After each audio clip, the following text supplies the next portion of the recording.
Olá, eu sou a doutora Rafaela Tridapalli e esse é mais um episódio do Unimed Talks Prevenção em Saúde, o nosso canal para levar informação de qualidade para todos.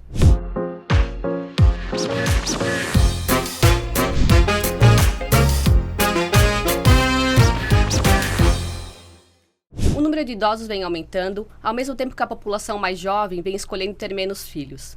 Lidar com idosos em uma faixa etária mais avançada é muitas vezes desafiador, especialmente quando eles têm algum grau de demência. Estima-se que cerca de 40% dos casos de demência têm fatores de risco modificáveis e poderiam ser prevenidos ou retardados. Para falar um pouco mais sobre isso, nós trouxemos hoje dois colegas médicos neurologistas. Sejam muito bem-vindos, Dr. Fábio Sichinelli e doutora Ana Benin. Obrigado. É um prazer ter vocês aqui.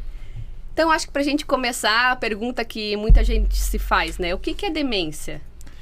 Bom, ótima pergunta para a gente começar, né, Rafaela? Demência é uma condição neurológica, né, de perda de função, né? Então, o cérebro, ele tem várias funções, executar movimentos, perceber coisas, mas das funções mais especializadas que ele tem, nós temos as cognitivas, que é fazer cálculo, lembrar, né, pela memória, formular palavras, que é a linguagem, manter a atenção, construir e planejar.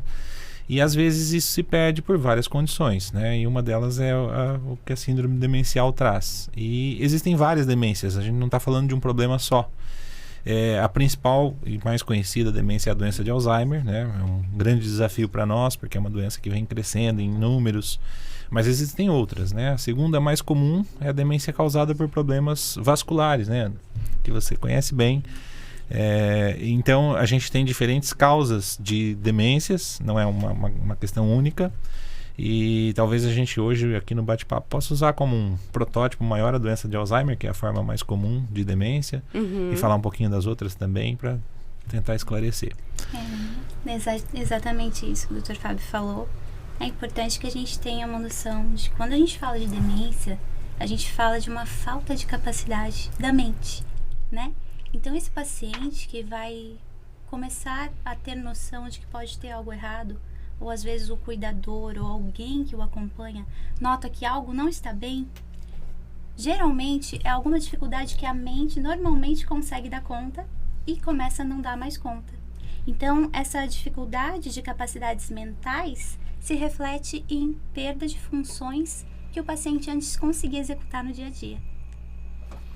A demência, Rafaela, tem duas questões principais. Uma é a parte cognitiva e a outra é a parte comportamental. Então não é raro que as demências comecem com um comprometimento, na maioria das vezes cognitivo, leve, vá evoluindo aos poucos, e que lá para frente, né, numa evolução maior, a pessoa também começa a apresentar muitas alterações de comportamento, que traz uma grande dificuldade, às vezes, de manejo com a família, com os próprios médicos, em termos de planejamento. Às vezes aí que vem um alerta maior, né, que chama mais atenção da família, ou quem está mais perto desse paciente, no caso. Sim. Também, porque o paciente com demência, né, Dr. Fábio, conforme vai avançando, conforme os sintomas vão avançando, ele também pode mostrar uma situação que a gente até usa um termo médico, né, a nosognosia, que o próprio paciente, ele perde a noção de estar doente. Então, toda vez que ele é contrariado, ele pode se tornar mais reativo. E aí, o conflito pode se instalar. Então, existem cerca de 12 fatores de risco modificáveis que são descritos como associados ao desenvolvimento de doença, né? Tem um otimismo que se a gente agir sobre esses fatores, principalmente na meia-idade, a gente vai reduzir os casos de demência ou até acabar retardando o início deles. Isso um pouco baseado em alguns estudos que falam em países mais desenvolvidos, onde tem um acesso melhor à educação, um acesso melhor à saúde, um cuidado melhor com o estilo de vida, onde os casos de demência eles conseguem ver que vão reduzindo ou às vezes não crescendo tanto conforme a população vai envelhecendo, né?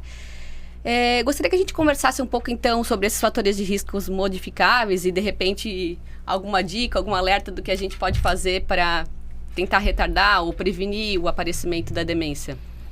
Essa talvez seja a parte mais importante aqui do nosso bate-papo, né? Levar para as pessoas um pouco de esclarecimento e do que elas podem fazer para atuarem nos seus estilos de vida, nos seus fatores de risco, para, quem sabe, no futuro um dia não desenvolver doença, né?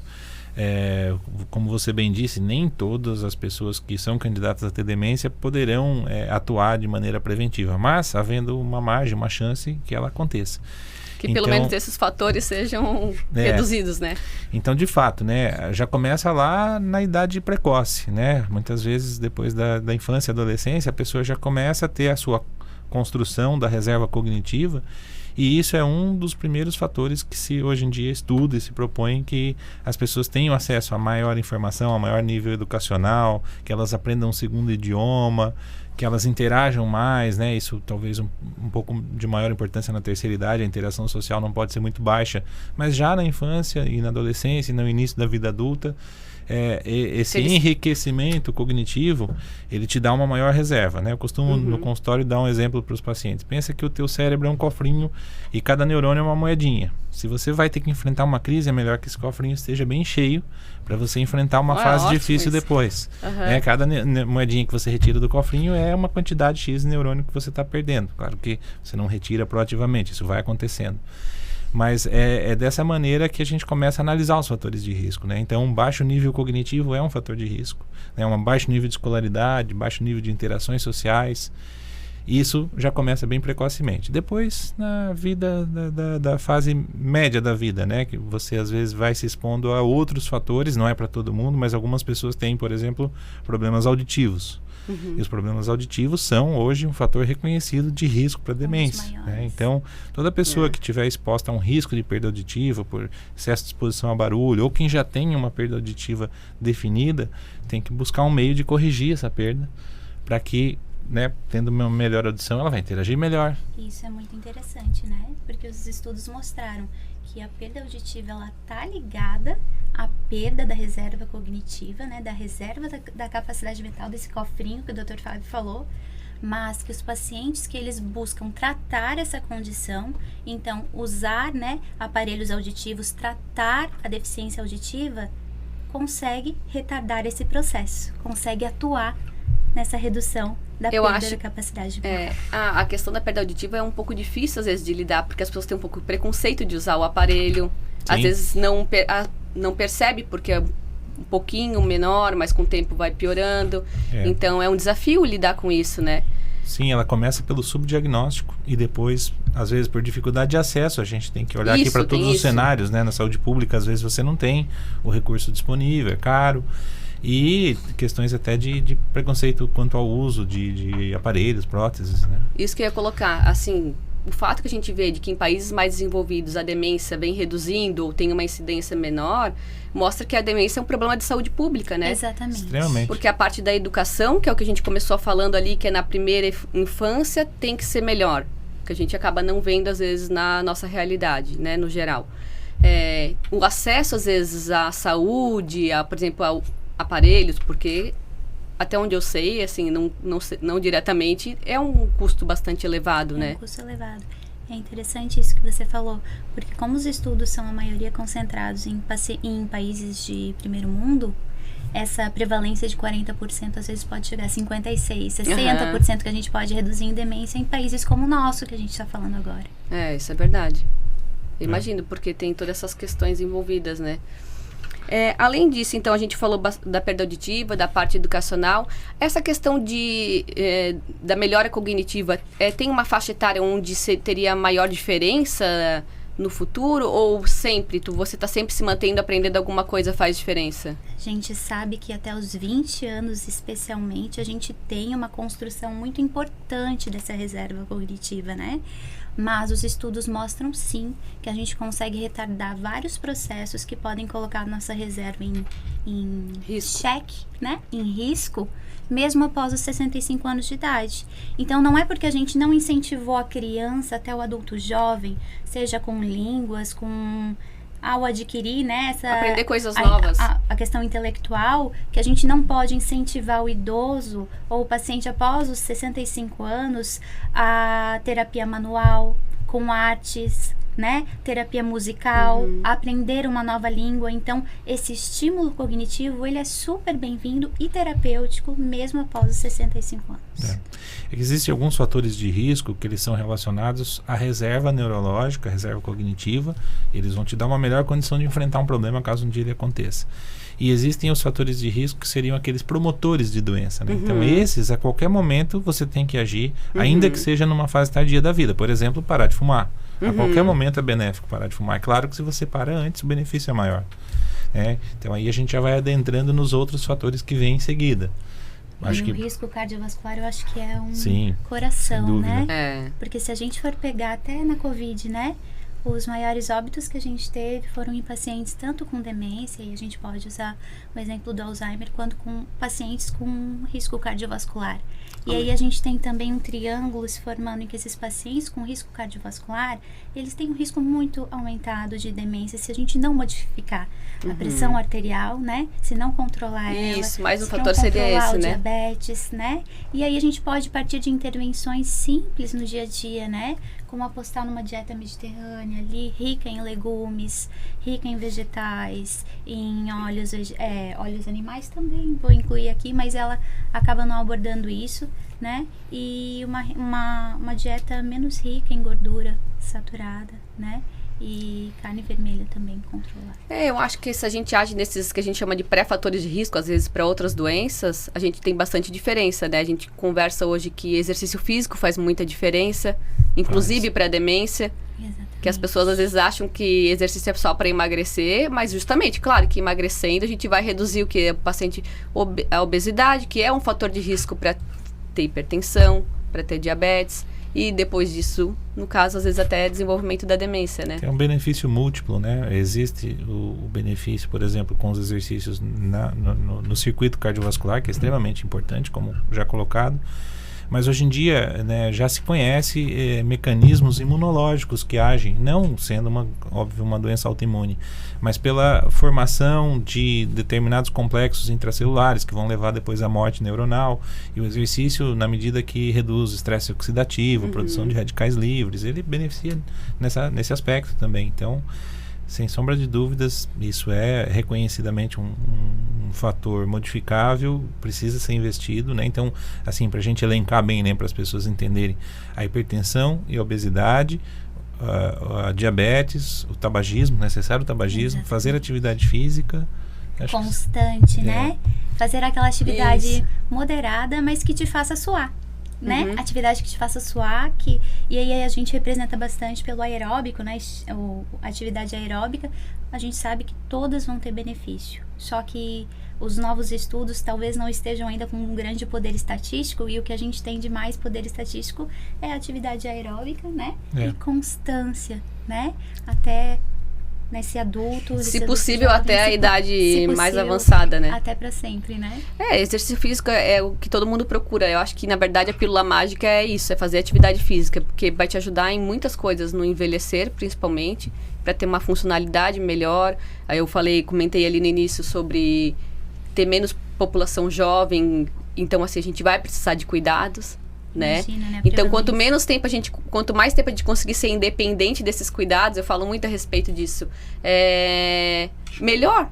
E uma das melhores formas, eu acho que é preservando massa óssea, massa muscular, a nossa autonomia, capacidade mental também, né? Exatamente. Muita gente nos procura, jovens ainda, não portadores de demência, doutor, como eu faço para prevenir? Existe algum medicamento que eu posso utilizar? E a gente sabe que diretamente agindo no neurônio não há nada que se possa fazer na fase pré-clínica, pré-demencial.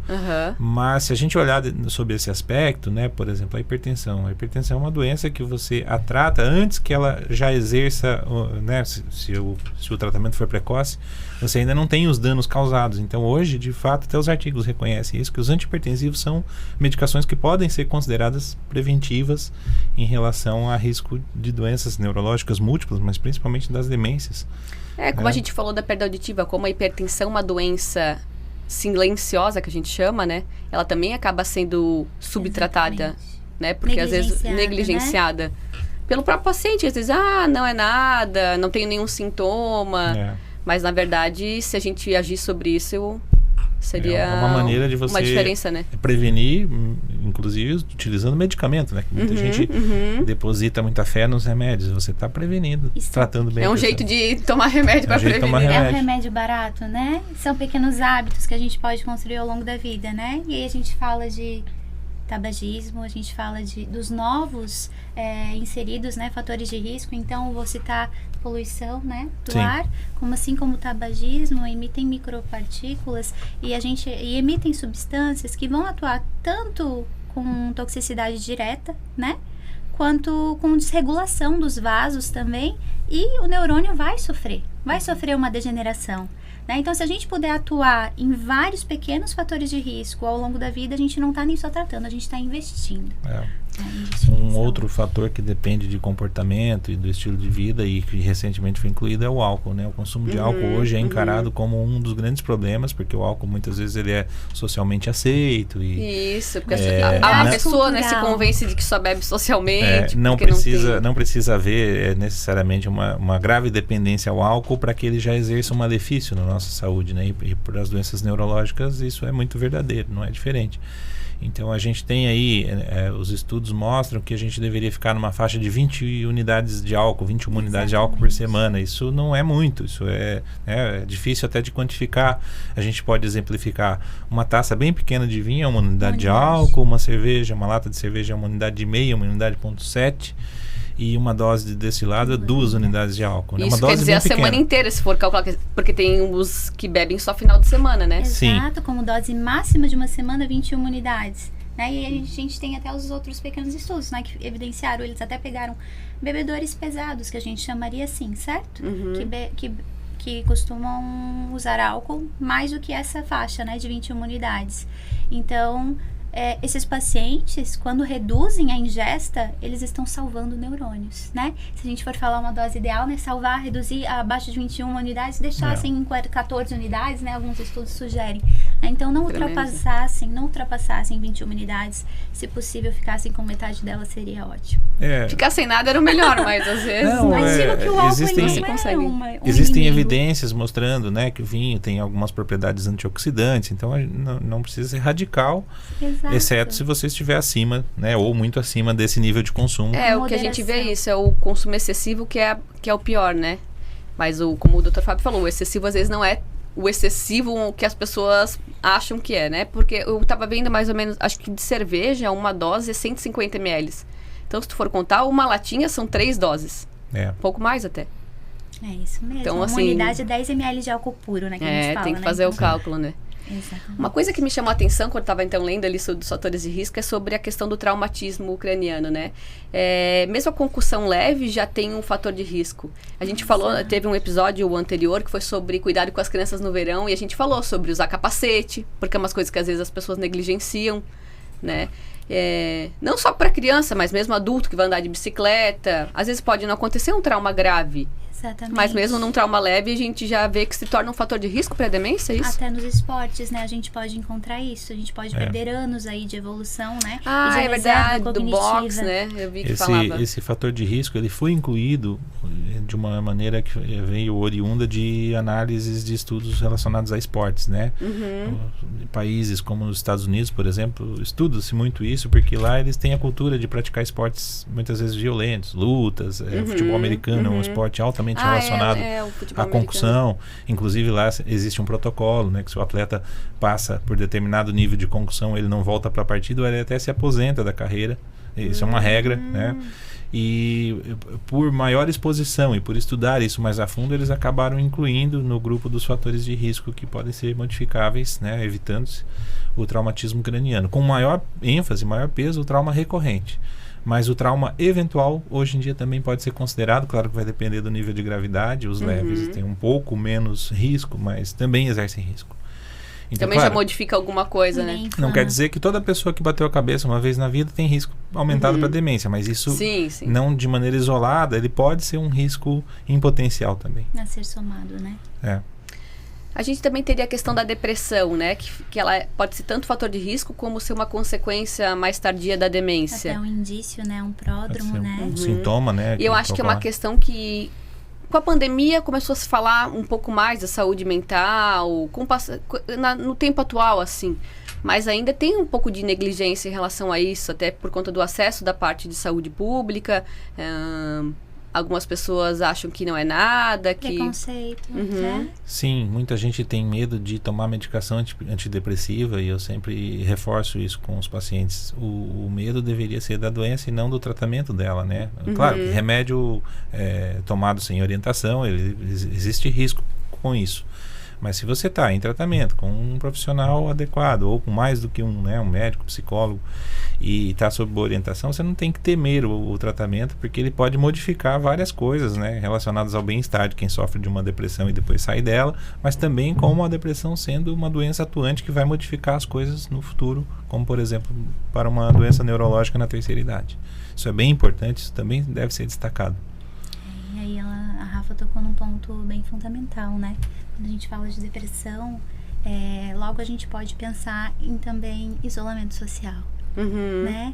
E aí perceber que a rede de apoio e o contato social, ele talvez seja uma das coisas mais importantes e mais fáceis de a gente cuidar também ao longo da vida para garantir essa reserva cognitiva, né?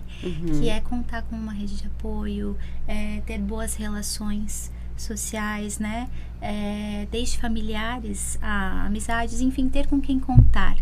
Isso é importante, né? Estudos de solidão não estão muito bem documentados até o momento, mas a gente sabe que ter falta de rede de apoio, ter falta de contato social é algo que pode vir a fazer falta para o cérebro no futuro. E isso em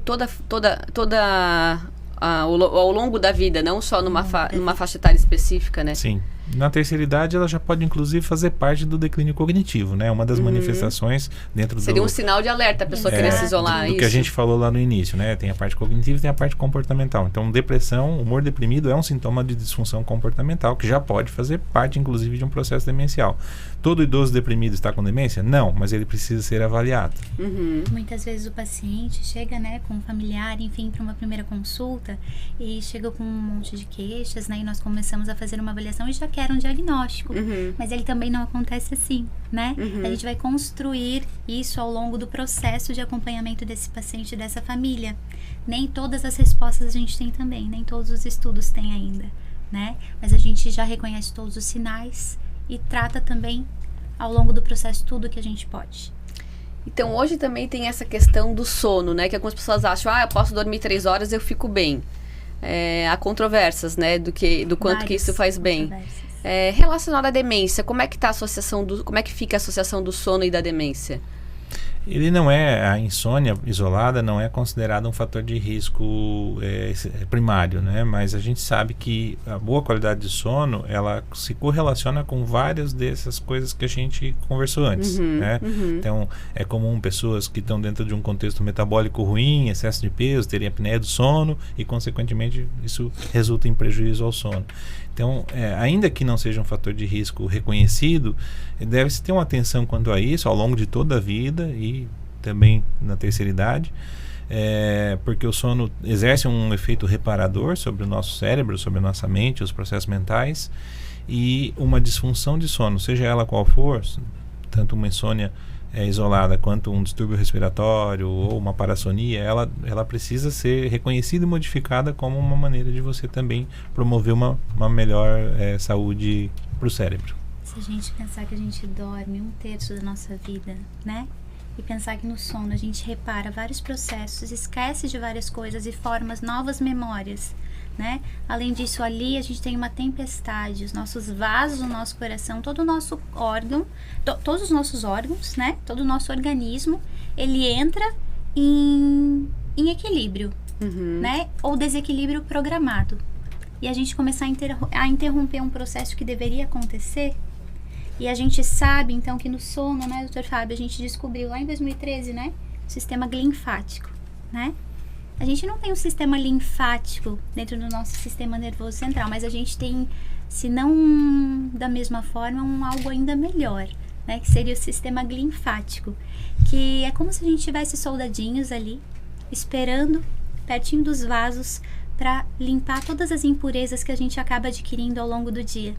Então, se a gente não conseguir fazer esse sistema funcionar, cada vez mais novos estudos mostram que isso sim é deletério para a inflamação, e aí somado ao risco cardiovascular, pode ser uma mesa farta para demência. Em relação aos benzodiazepínicos, tem alguma associação com o desenvolvimento de demência ou se melhorar o sono prevenir? Como é que fica essa questão? Tem. Vários estudos já analisaram esse problema. E, é um problema, né? É um problema muitas vezes onde o médico é parte atuante, né? Há, na minha opinião, uma prescrição indiscriminada, né? Que já foi pior. Hoje em dia tem diminuído um pouco, mas que a gente precisa cuidar, né? Então tem estudos na Ásia, tem estudos americanos que mostram em tese um aumento de até 5 vezes no risco de demência na idade tardia se você faz um uso continuado além de 10 anos, dados de um dos estudos. Isso é um problema, sim, né? Então tem a ver com o sono, porque na grande maioria das vezes eles são consumidos como tratamentos para insônia, e a gente sabe que não é esse o único caminho para tratar a insônia. É importante dizer que a insônia não na grande maioria das vezes o problema principal, é um sintoma associado a um outro problema, né? Transtorno de ansiedade, normalmente, distúrbios respiratórios e tudo mais. E até cuidados assim com telas, com hábitos, sim, com tudo isso, a primeira medida para corrigir a insônia é fazer a higiene do sono, né? Promover a higiene do sono. Que então, é o que as pessoas, sempre quando é a parte mais difícil, porque eu acho que é difícil às vezes implementar novos hábitos, as pessoas acham que é mais fácil ir lá tomar um comprimido que a vizinha deu. Então, tomem cuidado que muito cuidado. Não é só um comprimidinho, que às vezes a gente escuta isso. Não existe milagre. A gente muitas vezes incentiva o paciente a descontinuar o uso prolongado de a gente chama aqui de benzodiazepínicos, mas para o pessoal saber, os famosos tarja preta, medicação que tem a tarjinha preta na caixa, eles para fazer a pessoa dormir, eles exercem um efeito inibitório sobre o cérebro. Então, isso acontece mais durante a noite, mas tem um efeito residual ao longo do dia. Por isso que eles, usados a longo prazo, não estou aqui dizendo que nunca se deva utilizar. Existem indicações para o uso que devem ser definidas pelo médico que acompanha o paciente, e nós médicos temos que ter a precaução de não usar excessivamente esses remédios, porque eles se associam com um risco aumentado para problemas neurológicos, na terceira idade principalmente. É verdade, e os benzodiazepínicos eles podem interromper, né, o ciclo normal do sono, né? Então esse ciclo normal de sono que seria reparador, ele se torna exaustivo, porque ele não se repara. Né? O benzodiazepínico dá uma falsa sensação de um sono bom, né? Que a gente não lembra, mas porque de fato a gente nem sonha quando toma, né?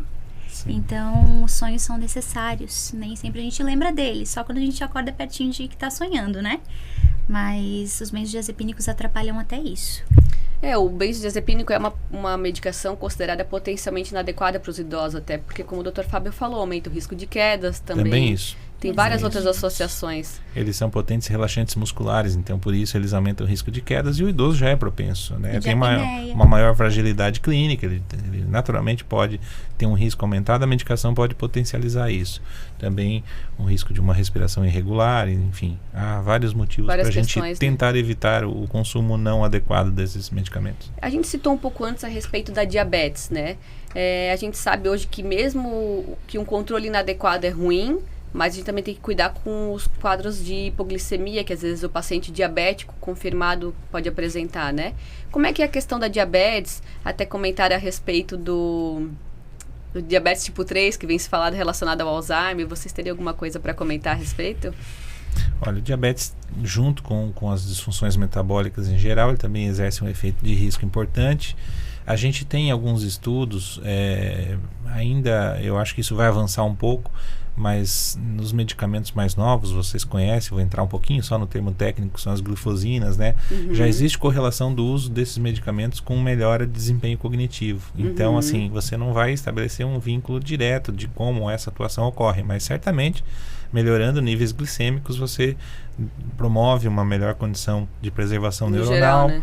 E pela maior preservação neuronal, você melhora o desempenho cognitivo. E talvez porque essas medicações exerçam efeitos indiretos em outros pontos de disfunções metabólicas e cardiovasculares, né? Na pressão, na função cardíaca. A gente não tem a função cardíaca, por exemplo, como um fator de risco maior, mas a gente sabe que os pacientes que têm insuficiência cardíaca ou algumas arritmias como a fibrilação atrial, que é frequente, é uma correlação indireta de perda cognitiva na terceira idade também. Então, por esses motivos todos, eu acho que tratar o diabetes, independente de qual seja o medicamento utilizado, é de extrema importância. Até pelo aumento das doenças vasculares, que daí tem o tipo da demência vascular, que acaba favorecendo. Também, né? A gente está falando aqui dentro do protótipo do Alzheimer, mas nós não podemos esquecer que prevenindo AVC a gente previne demência também, né? E dormindo bem a gente previne AVC também. Então é bastante coisa, né? Quando eu até comentei no Instagram que a gente ia fazer o podcast sobre demência, então eu pedi para que eles colocassem algumas perguntas, e uma que é bastante comum, imagino que vocês vejam no consultório, é quais os sinais e quais os sintomas que a família, o cuidador, pode observar no paciente que vai levantar esse alerta. Então, será que não está com quadro de demência? Será que não pode ser demência? Eu sei que a gente acabou citando alguns, mas para colocar de uma maneira mais prática, se vocês puderem. Bom, é importante dizer para as pessoas leigas que o limite, o dia que uma demência inicia, ele não é nada preciso. Então, muitas vezes não é fácil perceber, principalmente em fases muito iniciais, muito precoces. Nós sabemos, né, por estudos aí mais técnicos de estudos de patologia, que o dano que leva à perda neuronal, ele já começou muito antes do aparecimento dos sintomas, né? Então, quando os sintomas aparecem, você já tem a doença praticamente estabelecida. Não quer dizer que você não possa fazer nada, né? Deve ser feito o diagnóstico, a tentativa é que ele ocorra o mais breve, o mais cedo possível, mas isso não é nada fácil.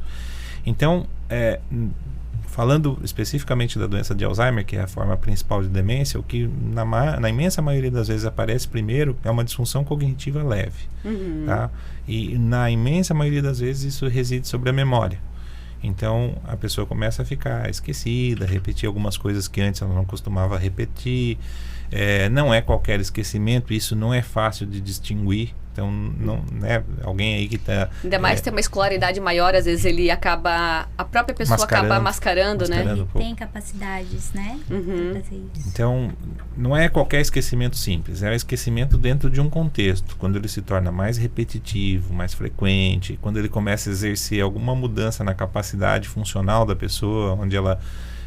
talvez no início não vai precisar de ajuda, mas já começa a cometer erros de execução que antes ele não fazia, né? Agora, não é nada simples, não é nada fácil. Eu acho que a família deve só levantar um alerta, uma suspeita e imediatamente procurar auxílio técnico para avaliar isso melhor.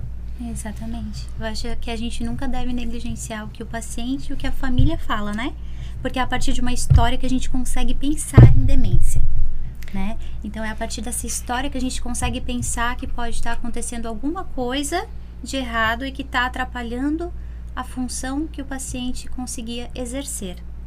O paciente ou o familiar que reclamam que está acontecendo alguma falha ou de memória, ou de desatenção, ou de execução de alguma atividade diária, ou de autocuidado, ou atividades básicas, né? Como cozinhar, dirigir, a gente tem que levar isso tudo muito a sério, porque às vezes pode ser apenas uma queixa subjetiva, que o paciente pode não ter nenhuma perda de função. Mas dessa queixa subjetiva, nós não sabemos quais os pacientes evoluirão ou não. Se se trata apenas de uma desatenção, ou de algum outro distúrbio que a gente possa reverter, ou se trata de algum processo neurodegenerativo, que daí de uma queixa subjetiva passa a ser leve, e depois passa a prejudicar as funções do dia a dia do paciente. E que daí a gente pode ter uma demência. Eu acho que tu falou ali da desatenção. Com a rede social, com muito celular toda hora na mão, as pessoas esquecem que pra gente ter a construção da memória, a gente precisa ter atenção. Então, às vezes a imagem passa, mas se você não focou ou não deu um mínimo de atenção para aquilo, não vai gerar a memória. Até a gente comentou antes que tinha uma pergunta que era: eu sou esquecida desde pequena, isso pode ser um fator de risco para eu ter demência? Talvez você seja uma pessoa desatenta desde pequena. Sim. É uma ótima consideração. Né? As pessoas que nos procuram fora da faixa de idade típica para uma demência, que é depois dos 65 anos, a gente obviamente não deixa de pensar, considera que talvez existem demências que se manifestam precocemente, mas são a exceção e não a regra. A grande maioria dessas pessoas tem medo, porque teve alguém na família que teve demência um dia, que poderia exercer um risco individual para ela, mas o que a gente vê na maioria dos casos é déficit de atenção, ou seja ele primário, lá da pessoa que teve um TDAH iniciado na infância muitas vezes e que perdura ao longo da vida, ou secundário a um outro processo. E aí entra com muita ênfase os distúrbios de humor, seja ele depressivo ou ansioso, principalmente os ansiosos, né? Que a ansiedade afeta muito a nossa atenção. Você tem total razão que a atenção é essencial para a memória. E a memória depois devolve informações para que a atenção resolva problemas. E isso é uma coisa que tem que estar harmônico, né? Então, se a atenção falha por motivos diversos, às vezes é uma atenção concentrada numa coisa só, como num dispositivo eletrônico, e o que está acontecendo ao redor... E alguém pediu para guardar a chave. Depois você não sabe onde é que a chave foi parar. É. Então, são exemplos práticos, cada pessoa tem um contexto diferente, isso não podemos generalizar, mas as pessoas mais jovens têm uma tendência maior a ter um comprometimento cognitivo subjetivo, muitas vezes decorrente de um outro processo. Agora, na dúvida, é bom fazer uma avaliação com um especialista, né? Para as pessoas que já entram na faixa etária de maior risco, é necessário fazer uma avaliação especializada. E para vocês terem ideia de como isso é difícil, a gente utiliza ali ferramentas de rastreio, baterias de testes rápidos que a gente faz em consulta, mas eles são bastante limitados, eles não são de alta performance para diagnóstico. Pessoas de alto nível cognitivo, escolaridade, tendem a ir muito bem nesses testes e a gente não dá para usar isoladamente, não dá para usar assim. Aí a gente usa outros recursos. Então, muita gente chega lá, doutor, eu vim fazer um exame para descobrir se eu tenho demência ou não. Isso não é possível. Não existe um único exame. Nem de sangue, né? Nem de sangue, nem ressonância magnética e nem qualquer outro método. Diagnóstico de uma síndrome demencial é um quebra-cabeças. Você tem que juntar as peças que podem se encaixar umas com as outras, e aí você vai construir um cenário, uma imagem, né? Se a doença existe ou não. Então começa, como muito bem dito pela Ana, uma avaliação clínica, onde o médico vai considerar inclusive outras causas de doenças que imitam demência. Então, se tem uma anemia grave, um hipotireoidismo, uma deficiência de vitaminas, uma disfunção orgânica, ele lança a mão de exames de sangue. Um déficit de atenção. Aí ele lança a mão muitas vezes de exame de imagem também.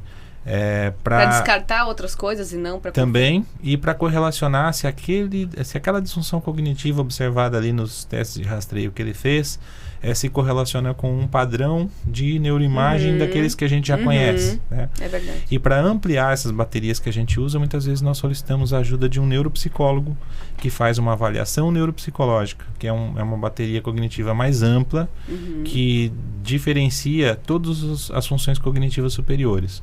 A memória, ela é dividida em memória episódica, verbal, visual, a linguagem, né?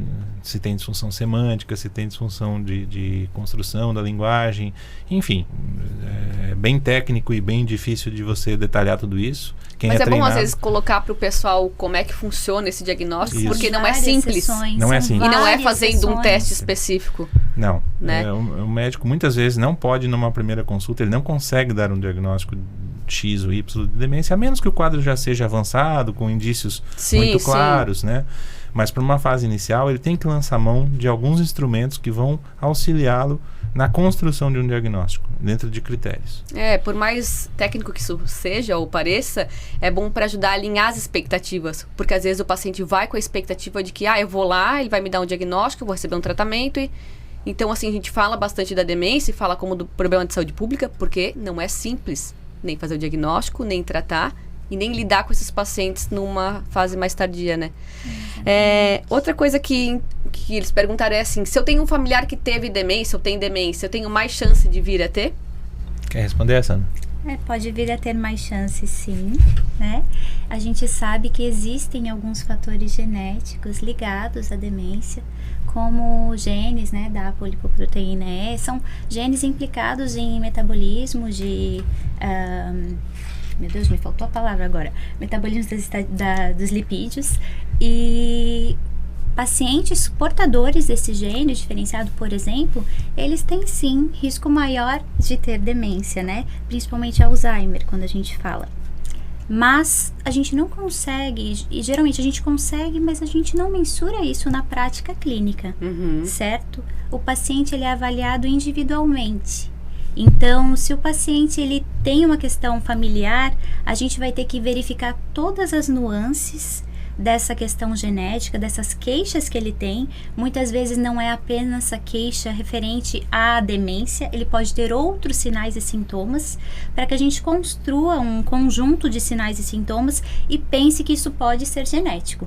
mas sim existe um maior risco de pacientes com história familiar de demência.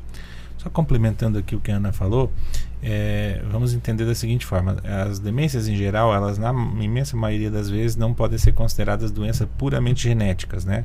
Seria dessa forma se você tivesse uma mutação em um gene específico, então uma forma monogenética. Isso existe, algumas famílias portadoras desse gene vão desenvolver demência e numa forma recorrente, um padrão autossômico dominante.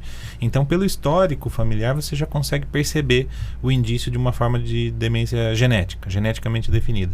Mas a grande maioria dos outros casos, mais do que 90% dos pacientes com demência, eles têm a doença de forma esporádica, fora de um padrão de transmissão hereditária.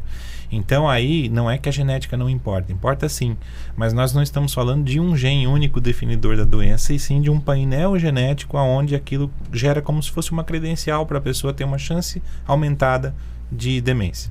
Então algumas famílias têm 2, 3 casos, não porque você tem um gene identificável que vai ser mapeado lá no teste genético, mas porque eles têm um painel de predisposição genética, e certamente além dessa predisposição essa pessoa se expôs a fatores de risco que também contribuíram para que a doença existisse. Isso que eu queria comentar. Nem todos que têm a predisposição genética vão vir a ter a demência. Então, acho que nesses pacientes que já têm a predisposição genética, agir sobre esses fatores modificáveis é o público mais quente, assim, que mais deveria se preocupar, né? É um ponto onde as pessoas depositam muita angústia, muito medo, né, pelo fato de já terem apresentado um caso, mas eu sempre destaco: o fator genético é de todos o único que você não modifica. Você já nasceu com ele. Então você tem que se preocupar com os outros todos. Se você já tem genética na família favorável, fique muito atento aos demais fatores, porque é lá que você pode agir para fazer isso evoluir de modo diferente. E 40, o gene não é 40, 60% é muito. Sim, coisa, é bastante coisa. Então, o teu gene não é definidor que vai vir a ter. Não é. Então, exceto naquelas formas puras, né, de geneticamente puras, que são raras, que normalmente começa em idade mais jovem, que tem características específicas. Geralmente antes dos 65 anos, né? E são pacientes que carregam daí genes autossômicos dominantes também, né? Então, mais de 50% do risco já carregam de um pai ou de uma mãe, né? Pessoal, foi ótimo conversar com vocês. Vocês têm mais algum recado ou algum alerta que gostariam de deixar para quem está assistindo a gente? Eu acho que é bom todo mundo se envolver com o tema, né? Então as pessoas que têm lá o seu esquecimento eventual busquem esclarecer. Nem sempre isso já por si um dano neurológico, pode ser só uma questão relacionada a fatores não tão preocupantes. E para famílias que têm pacientes portadores, que busquem resolver isso de maneira multidisciplinar, porque o manejo de pacientes com demência ele não é nada fácil. Ele exige conhecimento técnico não só dos médicos, mas dos cuidadores, de todos os envolvidos, psicólogo, fisioterapeuta, fonoaudiólogo, assim, toda uma rede, né, que é necessária. Muitas vezes o psiquiatra participa junto com o neurologista para corrigir algumas disfunções comportamentais, instituições de apoio. Então é bastante relevante que isso seja assim, que as pessoas tenham acesso a isso, porque muitas vezes a demência ela é até um pouco subjugada, né? A paciente com demência não tem mais muito o que fazer, coitado do idoso, vamos deixar ele lá no asilo quietinho. E o paciente com demência desestabiliza muitas vezes a família. Não é fácil. Até porque a gente tem aquela ideia, a gente teve um caso na família que a gente vai ficar todos juntos para sempre. E às vezes a gente não dá conta. Sim. Nós não estamos preparados para sermos cuidadores formalizados. Mas a gente tem que estar preparado para ter ciência de que a gente vai ter 3 vezes mais pacientes com declínio cognitivo, com demência até 2050. E a gente vai ter que aprender a lidar melhor, a tentar prevenir melhor e ao menos fazer a nossa parte, né? Nós temos a expectativa de novos tratamentos que podem vir, existem estudos em andamento. O desafio vai ser fazer um diagnóstico mais precoce, porque você não consegue mais mudar o que já está ruim, o que já está estabelecido. Você tem que atuar naquela fase pré-clínica que eu citei antes. Vida inteira, né? Do que a gente conversou hoje, né? Os testes de diagnóstico têm que aumentar a sua capacidade de reconhecimento mais precoce. Então, tem uma série de desdobramentos aí para o futuro que eu acho que podem vir para a ciência contribuir muito para o tratamento dessas doenças, mas a prevenção ainda é a parte fundamental. Acho que a gente colocou bastante coisa aqui que o pessoal dá para avaliar e melhorar. Eu brinco que sempre que tem os episódios eu também aprendo, eu também revejo na minha vida o que eu consigo fazer. Porque, querendo ou não, tá todo mundo em risco, né, se não se cuidar. Encerramos agora mais um episódio do Unimed Talks Prevenção em Saúde. Sigam a Unimed Blumenau e acompanhem os nossos episódios no Instagram, no YouTube e nas principais plataformas de áudio. Vocês podem aproveitar para deixar sugestões e suas dúvidas. Cuidem-se e até a próxima!